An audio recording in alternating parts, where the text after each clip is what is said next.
আসসালামু আলাইকুম ভিউয়ার্স, এবার প্রকাশিত হয়েছে জগন্নাথ বিশ্ববিদ্যালয়ের সি ইউনিটের ফল প্রকাশের তারিখ। এই প্রসঙ্গে একটি প্রতিবেদন প্রকাশ পেয়েছে। প্রতিবেদনটিতে বলা হয়, জগন্নাথ বিশ্ববিদ্যালয় জবি 2024-25 শিক্ষাবর্ষের সি ইউনিট অর্থাৎ ব্যবসা শিক্ষা অনুষদ ভর্তি পরীক্ষার ফলাফল আগামী 20 মার্চ প্রকাশিত হবে বলে জানিয়েছেন ব্যবসায় শিক্ষা অনুষদের ডিন অধ্যাপক ডক্টর মঞ্জুর মোর্শেদ ভূঁইয়া।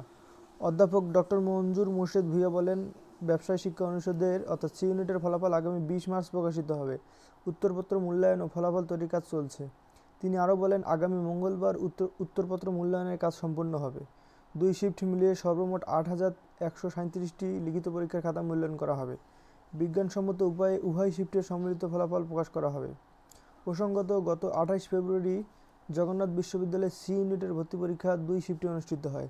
2 শিফট মিলিয়ে সর্বমোট 20,112 জন ভর্তি ইচ্ছুক শিক্ষার্থী পরীক্ষায় অংশগ্রহণ করেন। সি ইউনিটে 520টি আসন ও 4টি বিষয় রয়েছে। বিষয়গুলো হলো ফিন্যান্স, হিসাব বিজ্ঞান ও তথ্য ব্যবস্থাপনা শিক্ষা এবং মার্কেটিং। জগন্নাথ বিশ্ববিদ্যালয়ে ভর্তি সংক্রান্ত যাবতীয় তথ্য ফলাফল বিশ্ববিদ্যালয়ের ভর্তি ওয়েবসাইটে দেখা যাবে।